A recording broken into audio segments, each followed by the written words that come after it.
할렐루야 샬롬 하고 인사하십니다.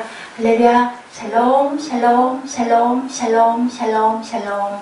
하나님 사랑합니다. 여러분 주 안에서 사랑합니다.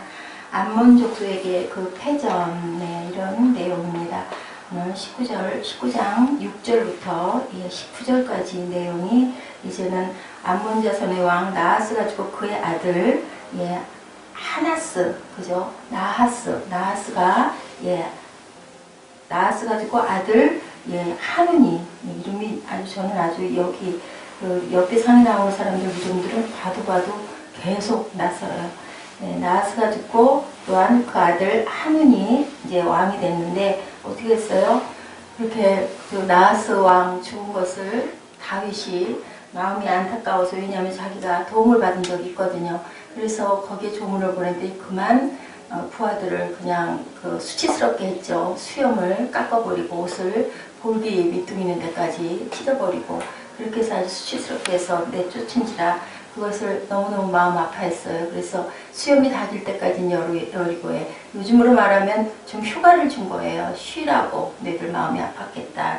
이렇게 자애로운 아주 긍휼의 마음, 하나님 주님의 마음, 예수님의 마음과 같은 마음을 보였습니다. 그 이후로 이제는 하느니 이에 다윗의 신하들을 잡아 그들의 수염을 깎아서 이렇게 하니 6절부터 암몬 자손이 자기가 다윗에게 믿게 한 줄 안지라. 알았겠죠. 알지 못하면 사람이 아니죠. 그래서 이제 아람의 도움을 받아가지고 함께 공략을 하려고 하는데 이쪽에서 이스라엘에서 요압 장군을 해서 보냅니다. 다들 싸우다가 안 되겠으니까 다들 도망가는 그런 내용.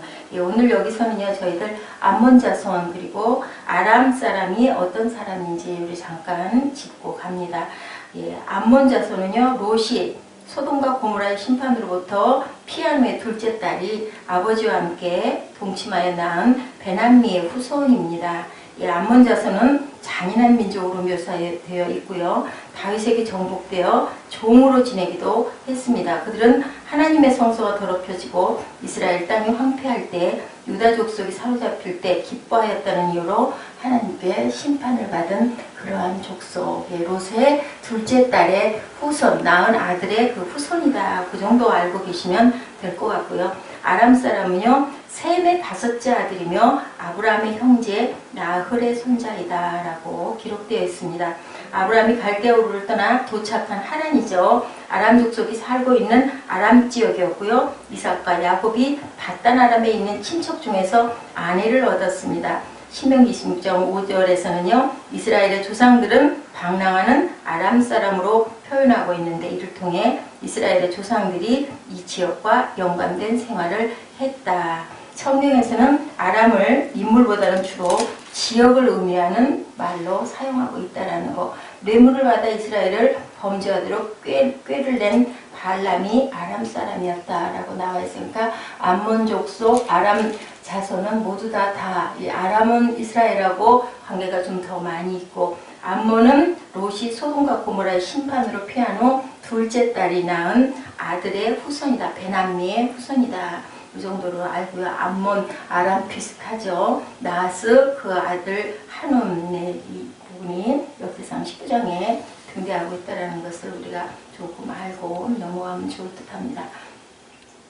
남을 망하게 하고자 하는 죄인들은 결국 그들 자신이 멸망에 이르게 된다는 것.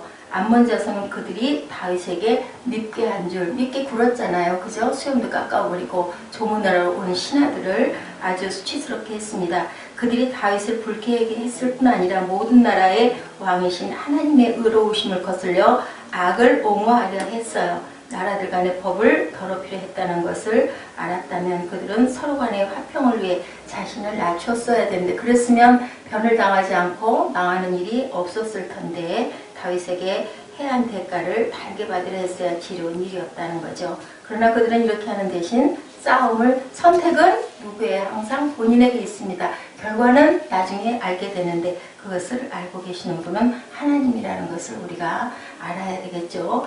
용감한 자들은 어려움을 당할 때 더욱 용기를 내죠. 요압 장군 어땠어요? 계속 적진을 보았을 때 후퇴라는 생각을 절대 하지 않고 더욱더 결심을 확고히 어떻게 해요? 비겁하지 않죠. 항상 선의 정의는 죽어도 그냥 내가 죽지 목숨 구걸을 하려고 하지 않는다는 거죠. 그렇기 때문에 주님께서 네가 네 목숨을 나를 위해서 잃으면 내가 너에게 목숨을 주리라고 말씀하십니다. 비록 그는 그의 군사를 2배로 할 수 없었지만 왜냐하면 아람과 암몬은 합세했었잖아요. 그죠? 그들을 둘러나누어 그 자신이 포위된 것을 알고서도 용감한 자답게 담대하게 싸웠을 때 누가 누구 편을 들어주셨을까요? 하나님께서 이 요압 장군 편을 이스라엘 편을 당연히 들어주셨겠죠. 하나님의 영광과 그들 나라의 유익함을 위해 모든 것을 하나님께 맡기고 우리가 살아갈 때 하나님께서는 우리에게 선히 여겨 주신다. 그때 예를 들어 패한다 할지라도 분명히 아주 멸망하게 하시지는 않는 아버지십니다. 정의와 공평을 대적하는 기계와 힘은 아무리 거대한 것이라 할지라도 헛되이 지나지 않는다라는 것. 아몬 사람들은 그들의 위치를 지키기 위해 온 힘을 다했지만 그것은 사람이 할 수 있는 분량이 그 분량만큼밖에 없어요. 결국 그의 모든 불의를 극복하고 승리하게 되죠. 그들이 다시 모여 세력을 강화한다 해도 하나님의 그리 편에 계시지 않냐면 우편에 그늘 되신다는 게 얼마나 귀한 건지, 그죠? 그들 중 7,000명이 죽임을 당하였는데 그들은 700승의 병거에 타고 있던 자들이라고 전해지고 있습니다. 700승의 병거가 700이었대요. 거기에 7,000명이 타고 있었으면은 한 대에 10명씩 타고 있다는 걸까요? 바다에서 싸우는 군사들에게는 10사람당 1개의 대포가 배당되는 것과 마찬가지로 육지에서 싸우는 자들에게도 10사람당 1개의 병거가 준비된다는 것이 이렇게 많은 숫자가 쫓아왔어요. 자기들에게 속하지 아니하는 분쟁에 끼어들어서 그들 자신은 상함을 입고 다시는 그들을 도우려고 하지 않았다라고 표현되고 있죠. 아람 사람들이. 오늘은 다윗에게 함께 하신 형통케 하신 하나님의 마음이라는 그것을 우리 한번 살펴봅니다. 시편 118편 1절에서 29절을 제가 발췌해서 봤습니다. 29절에 야훼여 구하옵나니 이제 구원하소서, 여호와여 우리가 구하옵나니 이제 형통케 하소서. 다윗이 그렇게 전부 다 시편들은 노래죠. 우리가 지금 읽지만 노래입니다. 118편 아주 감사가 처음부터 끝까지 계속 있는 그러한 시편입니다. 하나님을 대적하여 헛되이 해방하는 자들은 이처럼 빨리 그와 화해하는 것이 지혜로운 일이었었는데 아몬과 아람은 그만 끝까지 한가하려고 해보다가 이렇게 많은 사람들을 죽임을 당하게 되고 패하는 그러한 아주 얼마나 피가 정말 구약에 보면 너무너무 싸움이 많고 피가 너무 많고 얼마나 많은 사람들이 죽었는지 어찌됐든 너무너무 마음이 아파요. 지금 보면 우리가 그래도 얼마나 화평하게 살고 있는지, 그죠? 그런 전쟁은 없지 않습니까? 하나님을 대적하고 있는 나는 모두 파멸할 수밖에 없다라는 거. 그러므로 악인이 패망하면 온 성읍 사람이 기뻐 당연히 환호하죠. 하지만 그리스도인은 온 성읍에 덕을 쌓아서 그 형통으로 이웃의 기쁨이 되게 해야 된다. 의인이 형통하면 성읍이 즐거워하고 악인이 패망하면 기뻐 외치느니라. 잠언 11장 10절입니다. 형통이란 말 찾아봤습니다. 히브리어는 샬레하흐, 이 말은 번성한다. 영어 성경에는 번성한 또는 성공적, successful, 우리 너무 잘 알죠? 이란 말로 번역되어 있습니다. 형통이란 처음보다 끝이 좋아지는 것을 말하고 있습니다. 성경은 또한 요셉의 삶을 통해서 형통한 삶이라고 얘기했죠. 다윗은 오죽하면 내 마음에 합한 자라고 칭찬하셨습니다. 요셉의 삶을 보면 어때요? 절대로 원망하지 않죠. 항상 하나님께 기도하고 어떤 일이 있더라도 하나님께 구하고 다윗도 전쟁에 나가더라도 하나님께 먼저 기도했던 것을 우리가 역대상에서도 사무엘 상하에서도 계속 봅니다. 나를 죽이려고 하는 사울도 끝까지 자기의 그 힘으로 하지 않고 하나님께, 그러니까 오래 걸리고 오래 참아야 되는 부분이 하나님의 일이라는 것을 우리가 알아야 됩니다. 로리 베니 존슨은요, 주식회사 예수라는 책에서 예수님의 성공에 대한 정의는 바로 하나님의 뜻대로 하시는 것이다. 예, 예수님께서 그래서 끝까지 하나님의 사명을 완수하고 다 이루었다고 하시죠. 성공은 하나님 뜻대로, 형통의 뜻이 성공이다. 그렇다면 형통은 하나님의 뜻대로 하는 것이다 라고 이렇게 증거하고 있습니다. 그런즉 너희는 이 언약의 말씀을 지켜 행하라. 그리하면 너희 하는 모든 일이 형통하리라. 신명기죠. 29장 9절입니다. 그리고 시편 118편 처음 절과 끝절이 동일한 문장으로 시작되고 끝맺죠. 야훼께 감사하라. 118편은 계속 감사하라고 그러시죠. 예, 감사하라, 감사하라.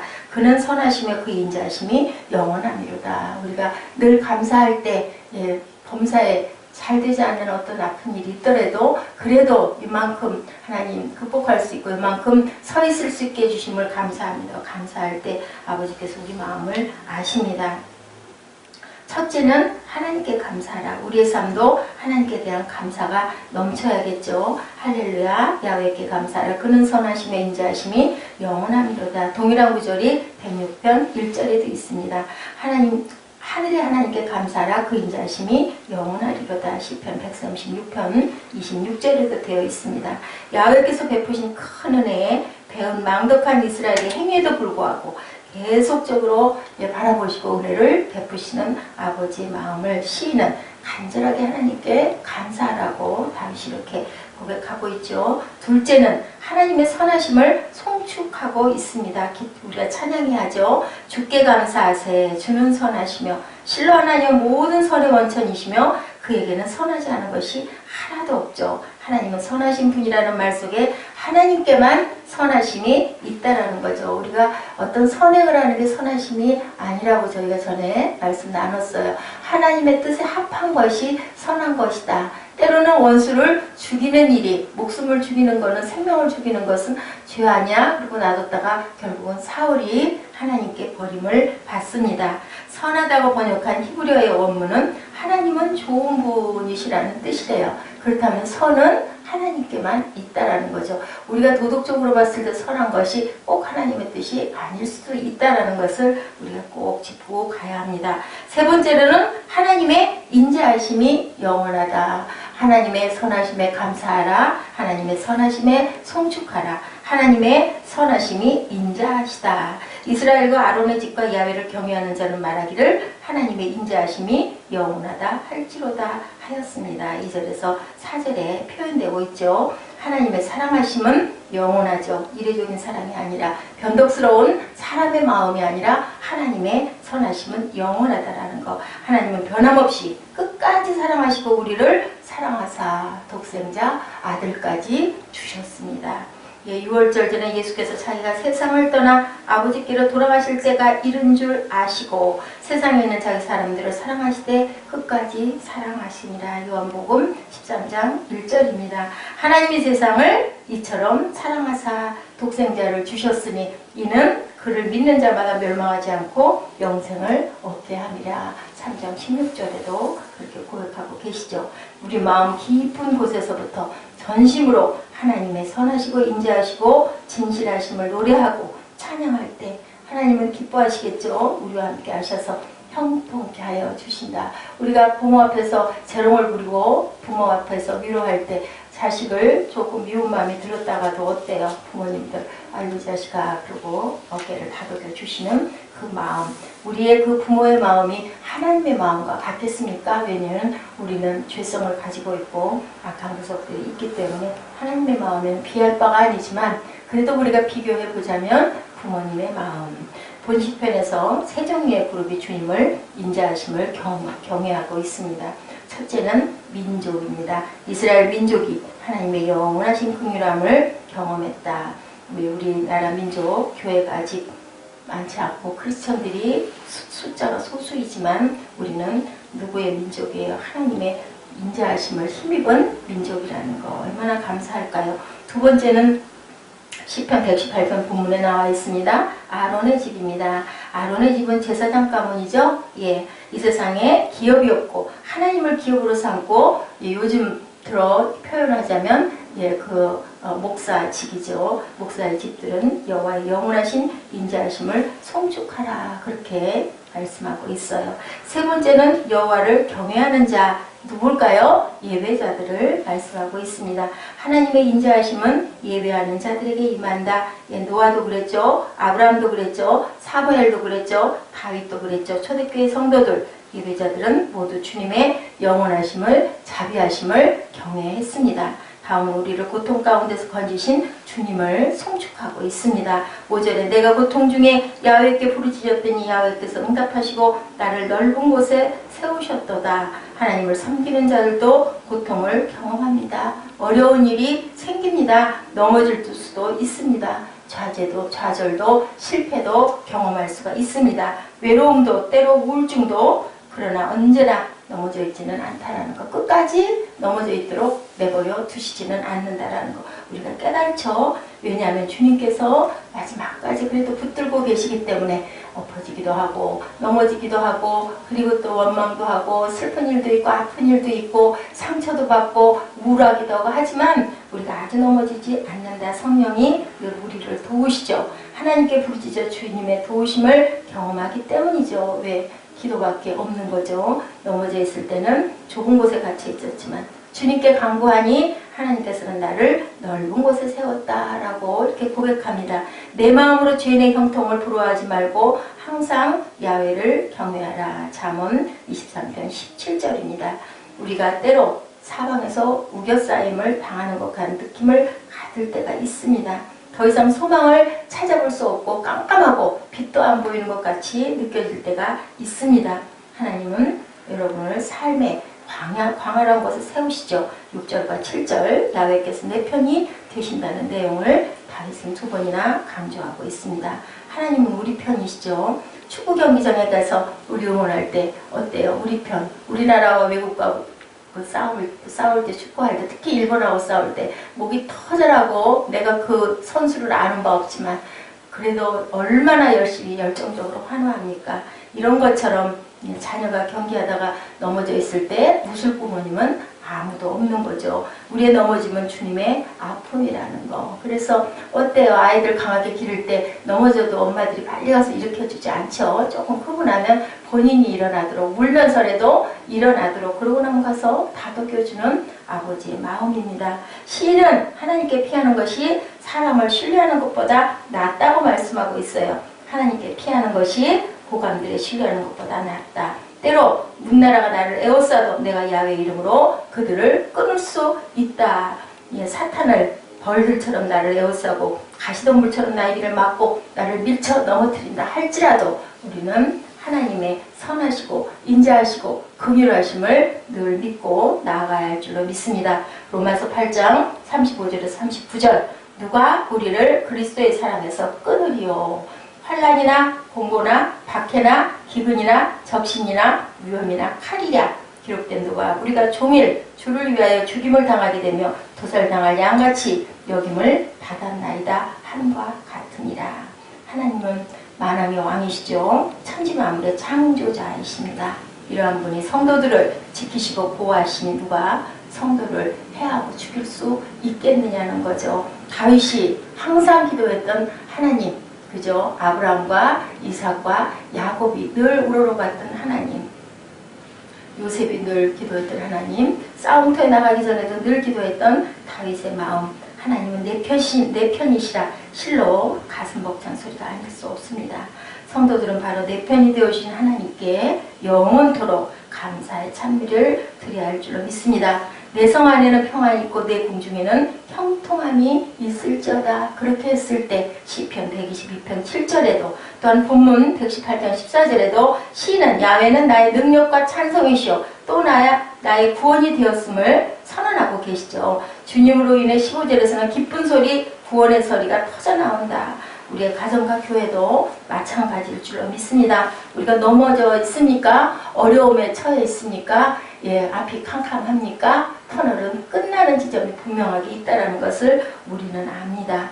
나의 능력과 찬송이요 구원이신 주님으로 인해 의인의 장막에 기쁜 소리가 터져나오는 그러한 꿈을 보시기 바랍니다. 17절, 18절에 하나님이 심히 경책하셨어도 죽음에는 이르지 않게 하신다라는 거. 하나님의 은혜로 우리는 절대로 죽을 일은 없다라는 거. 자기 자녀를 죽이는 부모는 없죠. 때로 우리는 주님의 경책을 받기도 하죠. 책망을 받기도 하죠. 그러나 우리를 아주 죽이시지 않는다라는 거. 이유는 주님의 경책은 가지치기이기 때문에 잘못된 것을 약간 알아라 하고 약간 우리 손바닥을 종아리를 때려주시기 때문이죠. 밑둥을 아주 자르지는 절대 않는다라는 거. 우리를 사망에서 결국은 건져주신다라는 거. 시편 128편 1, 2절에도 표현하고 있습니다. 야훼를 경외하며 그의 길을 걷는 자마다 복이 있도다. 내가 내 손이 수고한 대로 먹을 것이라. 내가 복되고 형통하리로다. 아람과 암몬은 하나님의 마음을 거부했다가 하나님을 몰라서 이렇게 이스라엘을 침범했다가 결국은 다윗의 손에, 요압 장군의 손에 패하고 맙니다. 이것을 우리가 볼 때 우리는 그렇게 어리석은 짓을 절대 하지 말고 하나님께 먼저 기도하고 하나님의 우편에 그늘 되어 주심을 우리가 느끼고 깨닫고 항상 하나님과 교통하고 기도하고 묵상하시는 저와 여러분 되시기를 우리 역대상 19장에서 그들에게 암몬의 그 패한 그것으로 인해서 아람이 같이 합류했다가 700의 병거가 다 물살을 당하고 7천의 숫자의 인명을 전부 다 죽이게 되는 그러한 사건을 우리는 보았습니다. 절대로 하나님을 경외하고 선하고 인자하신 하나님 시편 118편 내용을 우리 이 새벽 잠잠하게 묵상하시면서 기도하시기를 주님의 이름으로 축복합니다. 기도하시겠습니다. 야훼를 경외하며 그 길을 걷는 자마다 복이 있도다. 내가 내 손이 수고하는 대로 먹을 것이다. 내가 복되고 형통하리로다. 저희들 항상 주님께 감사하며 주님을 경외하며 인자하시고 선하심이 영원함이라는 것을 저희 입술로 고백하며 항상 나의 입술이 선을 외칠 수 있는 그러한 입술들이 되게 하여 주옵소서. 오늘도 귀한 하루 주셨습니다. 귀한 시간 하나님 저희들 영원한 시간이 아니라 저희들 한정되어 있는 그 시간을 아름답게 쓰게 하시고 아름다운 것을 더 많이 보고 더 생각할 수 있도록 하여 주시고 내 입술의 모든 언어가 하나님 축복하는 언어가 되게 하시고 하나님을 송축하는 입술들이 되게 하여 주옵소서. 있는 자리마다 하나님을 예배하고 하나님을 경외하며 하나님을 드러낼 수 있는 귀한 성도들 될 수 있도록 축복하여 주옵소서. 감사드렸고 예수 그리스도 이름으로 축복하며 기도드렸사옵나이다. 아멘. 하늘에 계신